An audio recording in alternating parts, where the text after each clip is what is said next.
Слава Украине! Привет всем от Полонского, друзья мои! Ночное видео, ну вот редко я записываю в такое время, но вот Пуйло только что выступало как раз по поводу перемирия.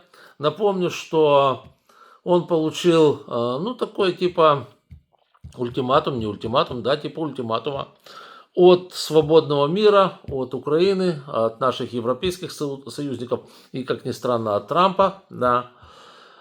Получил предупреждение о том, что ультиматум, можно и так назвать, о том, что он должен согласиться на 30-дневное прекращение огня, результатом которого должно стать более широкое перемирие, какие-то переговоры и так далее. В результате Путин сказал, что он сегодня выступит, и, значит, Песков, точнее, ёршик Путина заявил, что Путин сегодня выступит, и это выступление сделает бомбический эффект для всей американской и европейской прессы. Ну, я уж молчу о том, что Плешивый на 2 часа опоздал. Потом оно выползло, несло пургу. Ну, очень короткое, кстати, было выступление. Я не знаю, что они там 2 часа правили, там не о чем было говорить. Вот, но абсолютную бредятину нес.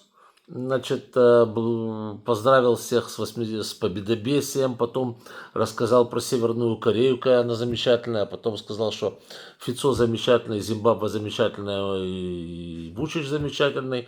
Ну, понятно. И короткая, совершенно содержательная часть, вообще ни о чем, предложил Украине переговоры в Турции. Ну ладно, хорошо, переговоры в Турции. Тебя, ладно, не буду слово мудила употреблять, да?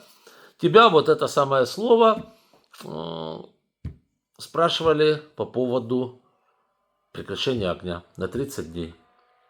Ни слова не сказал, то есть отверг.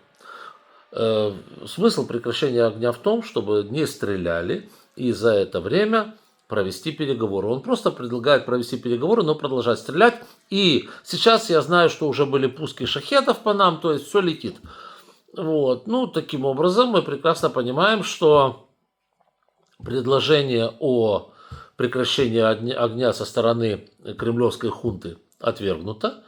И, соответственно, с этими бандитами, с этими кремлевскими мудозвонами, назовем их так, нужно поступать так, как вот подразумевает вот этот ультиматум. То есть нужно обувать их, взувать их по полной программе при помощи санкций.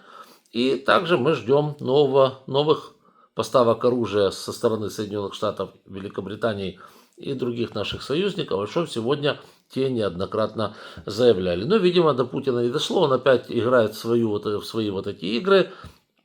Меня просят одно, а я скажу другое, а я сделаю по-третьему. Я еще раз говорю, с Путиным не о чем говорить. Значит, с Путиным разговор очень короткий.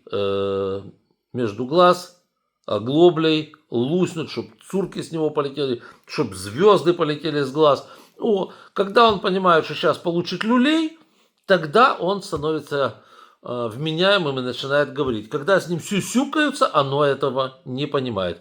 Соответственно, ну, если верить нашим дорогим партнерам, нужно переходить к плану Б, к тому самому плану, о котором они говорили. Если вот это вот кремлевское ничтожество отвергает план перемирия на 30 дней, то ничтожество получает все, о чем сегодня было перечислено. Вот, собственно говоря, и все. Так что пока что перемирия нет.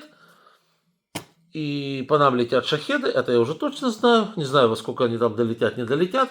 Вот, но будем надеяться, что все будет так, как нам говорили. То есть военная помощь, это раз.